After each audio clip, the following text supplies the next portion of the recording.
floating over our ghetto when the bodies were cremated after they've been shot. For me, the past doesn't exist anymore. And I just don't want to think about it and just ignore it, if you can. To me, the main problem was to cure them morally. I had to struggle with myself. How to teach a Jewish child to love a German flower.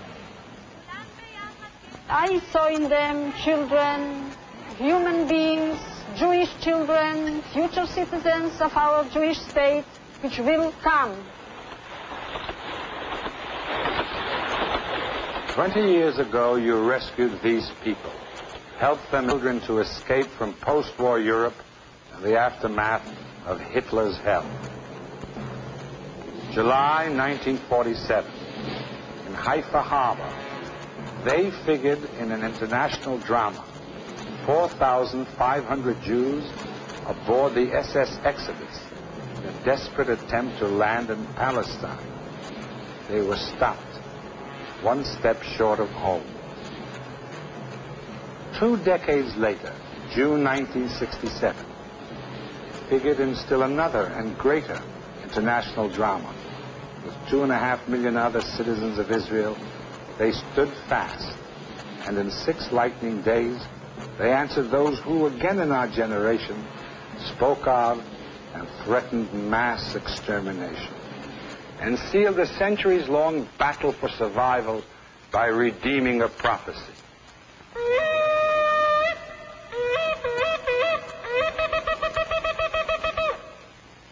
Who are these men and women who fashioned a military miracle?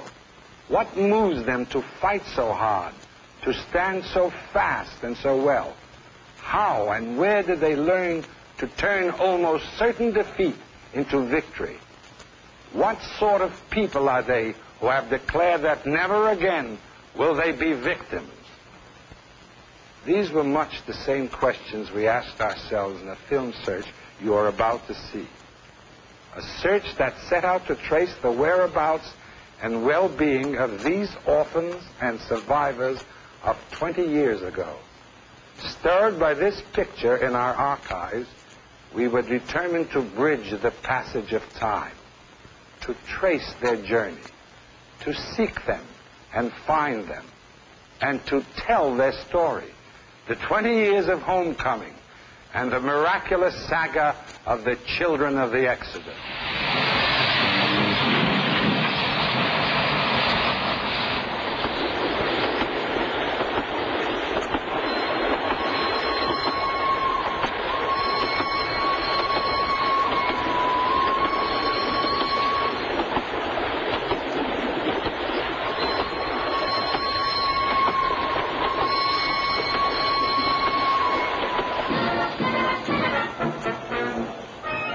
My report spans 2 decades. It opens here, before the 6-Day War. That time, 1 million years ago, that was just yesterday. The occasion? Independence Day in Israel. Place? Haifa, Israel's great port city, symbol of freedom for old settlers and newcomers alike. For a man who would soon stand the test of crises, Levi Eshkol, Prime Minister of the land. For trim young cadets who did not know that within months they would be in Sinai.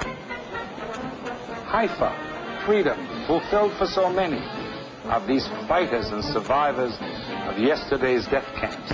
Haifa, where for the moment spectators discover the magic of the word holiday, Yom Tov.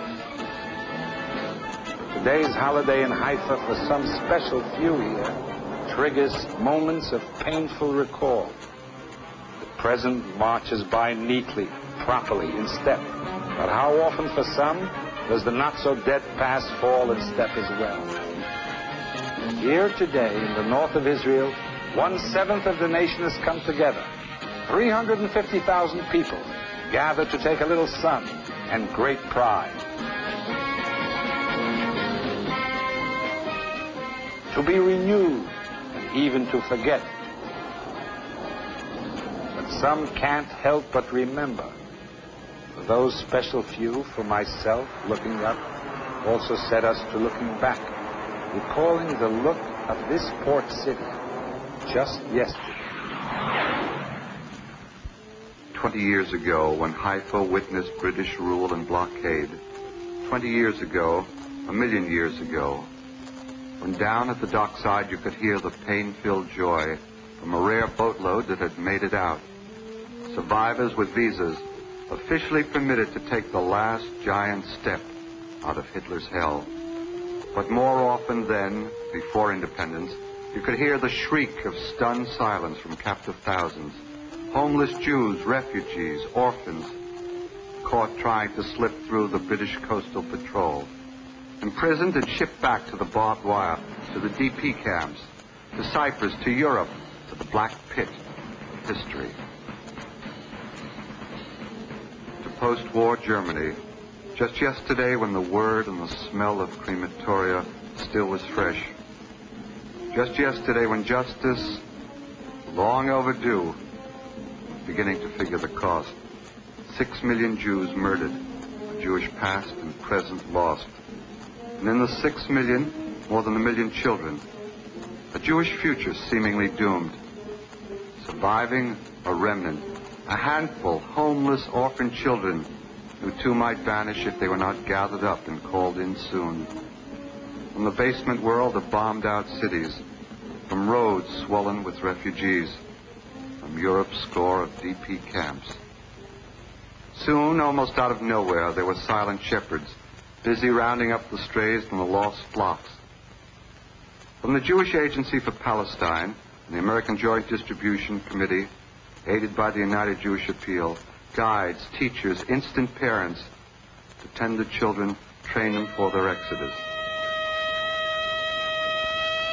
From everywhere along a vast underground railroad, the traffic streamed.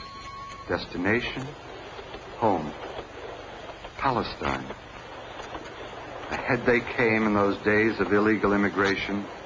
However, nonetheless, regardless, out of the Balkans, out of Eastern Europe, out of Poland, out of Germany, rescued and secretly moved across the checkerboard of Europe to Mediterranean ports no further than a sigh from Haifa.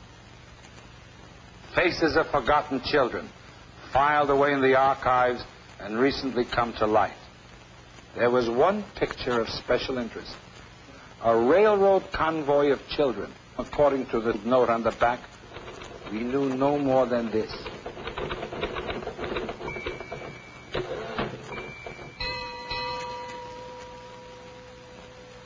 What has become of them? We were determined to find them again. 20 years later, where to begin? Where should we look for them in this land miraculously reborn, renewed? Where? In the bustle of a country 20 years young, busy acquiring a free nation's know-how. Where should one look in this land of the open door, across whose threshold more than 1.25 million refugees had been welcomed, and day by day are being welcomed still from Europe, Africa, and Asia? Where to find them? Here in Haifa, or further south in Tel Aviv, or perhaps on this corner of a street in Jerusalem. In what kibbutz? New town, old town. How old would they be now? 25, 30, 35? Had the scars healed? Had they grown new skin, new faces? For many weeks, with the help of friends, we sought them everywhere, in town and in the country, among the living and even the dead. Among the young newcomers of 20 years ago who took an immediate hand in the fighting for Israel's freedom and immediately paid for it. We looked, we asked, and we kept on looking, by day and by night. Files were checked. People questioned. Advertisements placed in the newspapers. And then it happened. our first breakthrough. An appeal to the public was broadcast over radio Kol Yisrael. Anyone having information about train convoy of children left Munich June 1947, destination Marseille, Palestine, please help us. Our first response came from, of all people, a staff member of the radio station itself in Jerusalem, the director of Kol Yisrael's youth choir.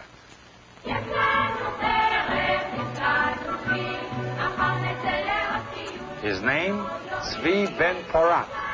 20 years ago, homeless, an orphan himself. No, unfortunately, he had been with another train convoy, part of that great tide out of Europe in the spring of 47. Yes, there was someone whom he was sure could help us.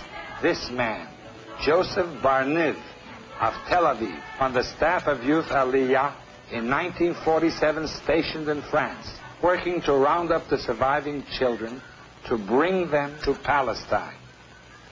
I remember that afternoon when he brought our search a step closer to success. Oh, das bin Zaniere. Joseph Barniv had identified himself, and although he did not recognize any of the children, he did spot one of their instructors, Yakov Tobiasz, a school teacher from Poland, who single-handedly spirited more than 100 children away from the advancing Nazis, hid them, held them together all through the war, and led them miraculously to safety. A chateau just outside of Paris, financed by the UJA, as a rest center for rescued children, where he was known and loved by thousands of homeless children in transit. The man who taught them Hebrew was their father, mother, guardian, playmate, who helped to link them once again to their people. Tobiasz, we found him 20 years later, as ever himself, a school principal now, in the old new town of Sfat, recalling the saga of an exodus before their own. Yet Tobiasz had been in touch with so many groups passing through, too many to remember the faces of those in our convoy. Yet Tobiasz provided us with our third and decisive lead, directing us to the experts in remembering, who live here, near the Crusader city of Akko, in the kibbutz of the ghetto fighters, museum, archive, and home of survivors of the ghettos of Poland and Lithuania, particularly the Warsaw Ghetto. They are experts here in remembering each extermination and each act of Jewish defiance. Experts, too, in fighting against the victory of something called mass production murder, a world of just yesterday, seen through the eyes of a 10-year-old boy, a child's drawings of the day today, from deportation to death.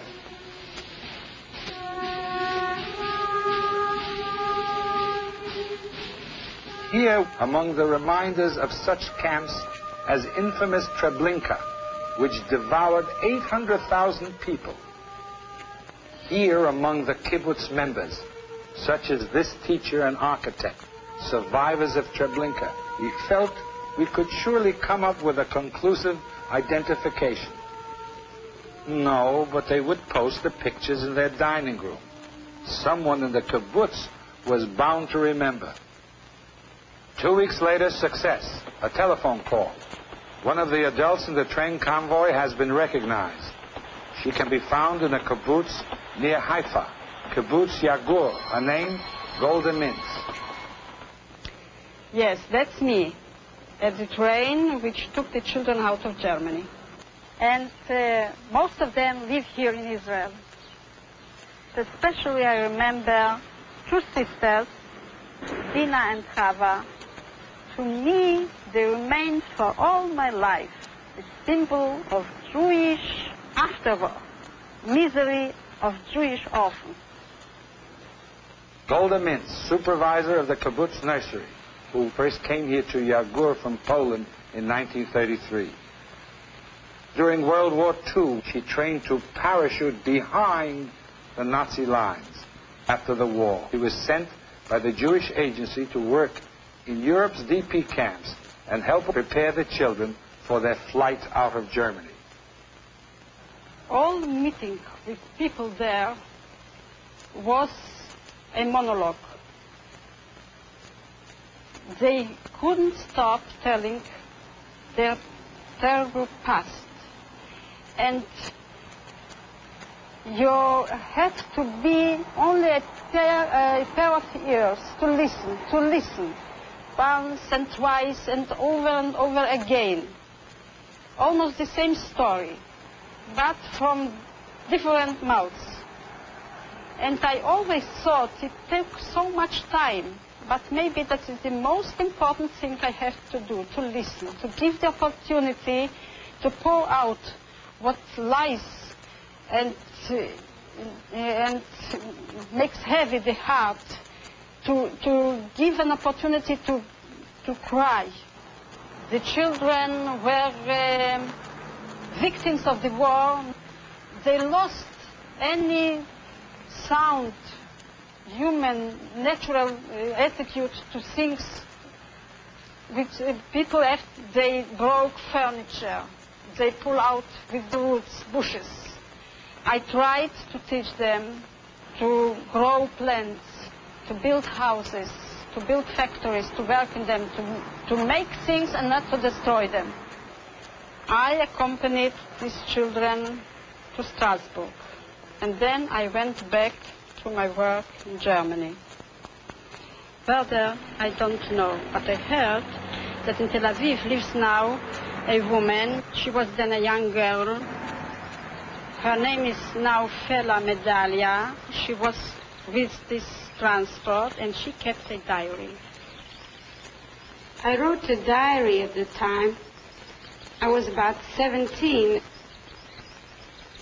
We left Munich on the 1st of July, 1947.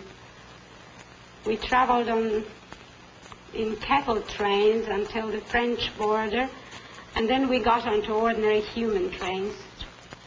We got to a small town near Marseille and waited there, and it was about 10 days later that we embarked on the Exodus.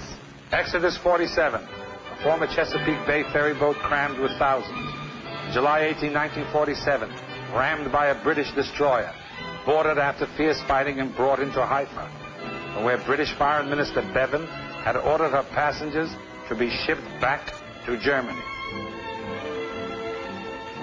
Bevan realized that public opinion in the world, even public opinion in England, would be strongly against sending Jews back to Germany by force.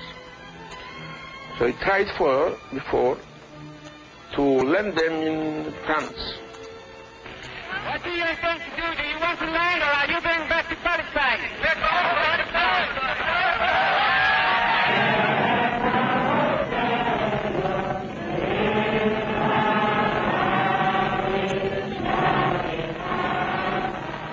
And so he had to send them back to Germany.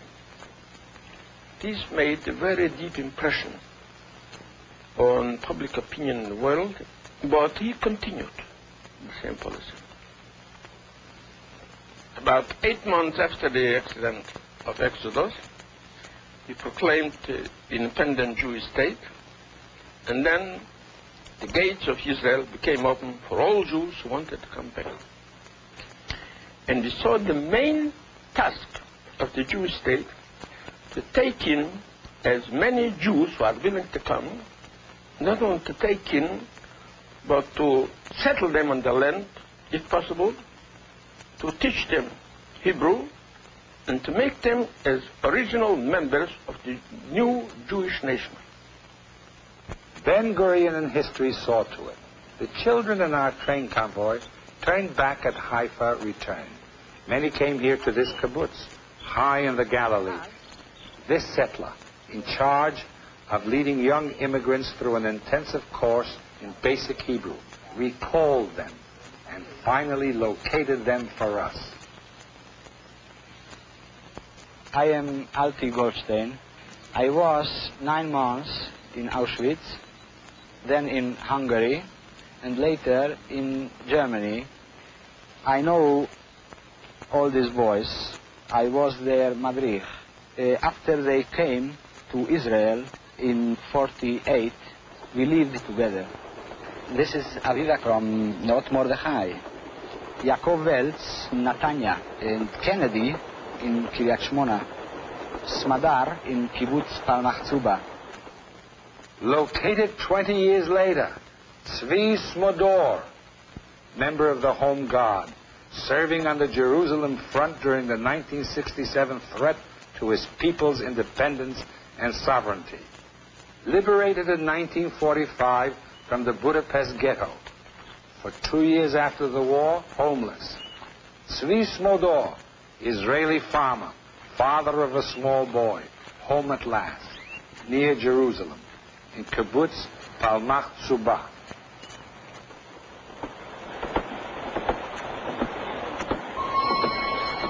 Lost and found, Aviva Yaniv, survivor of the Mouth 1947, a youth leader in charge of the youngsters. And today, following the June 1967 emergency, back to work as a business manager of the apple cider bottling plant, the mainstay of a frontier community in Israel's north, where she, her husband, and 2 children live alongside the Jordan River. Yes, it is my picture. My name is Aviva Yaniv. I live now here in Mאות Mordechai the last 5 years. At this time, I was 20 years old, and I was a madricha of a group of children. When I first saw the picture, I was very excited. I can remember all. This is Hava, this is Dina, and this is Yehudit. Especially I can remember Yehudit because I mended her dress here.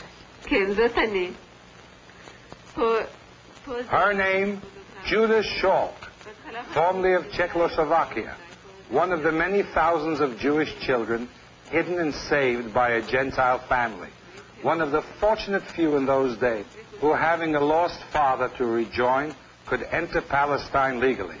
Her address today, Ramat Gan, a suburb of Tel Aviv.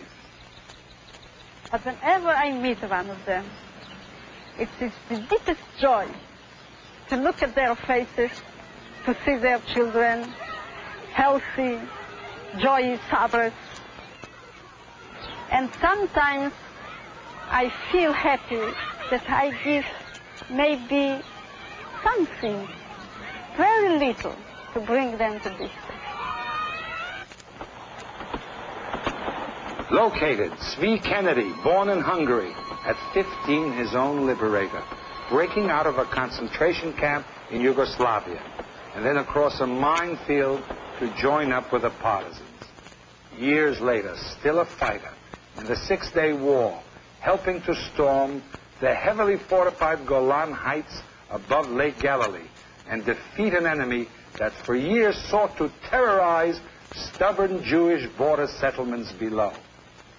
Tzvi Kennedy in peacetime, key member of a bus cooperative, resident of Kiryat Shmona, a new immigrant development town in Israel's north, introducing new immigrant children to the Galilee of their biblical ancestors, a free land, a land he has repeatedly fought for.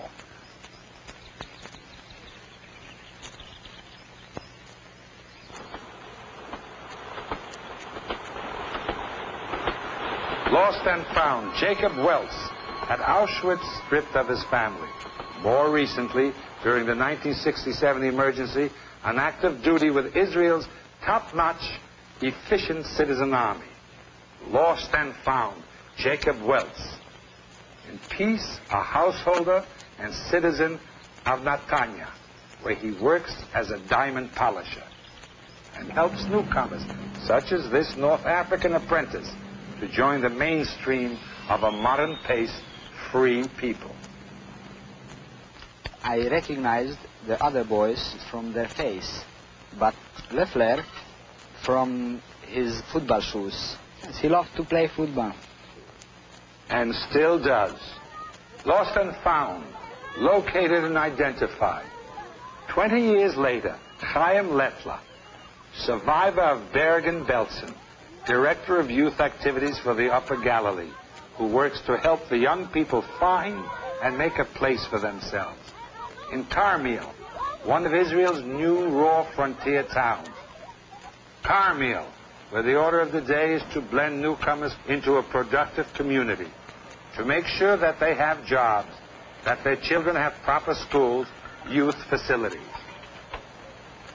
to make sure that new immigrants quickly acquire a solid sense of their role in their country's future, such as has marked Leffler's service in days of peace and in war. Israel, where after 20 years each man can sit beneath the shade of his fig tree and root for the home team. Israel, where a man can savor the sweet feeling of heading home at long last a winner.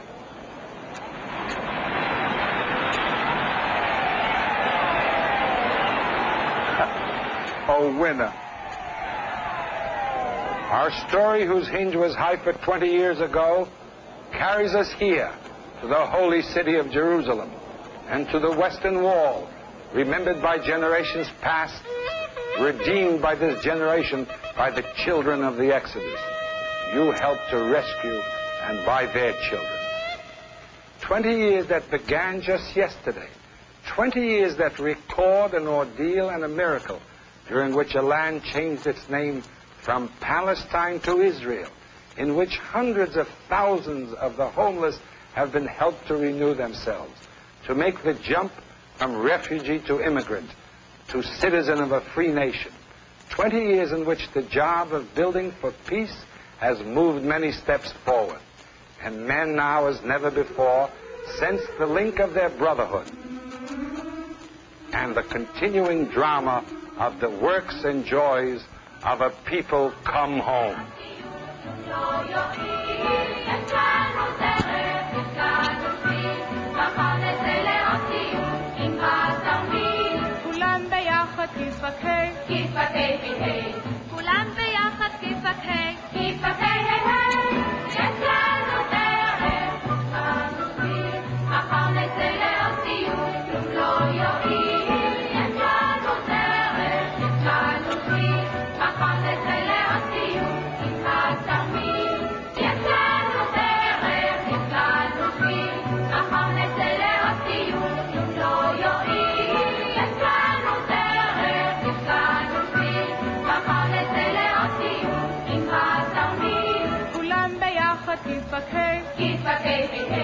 כולם ביחד כיפק, כיפק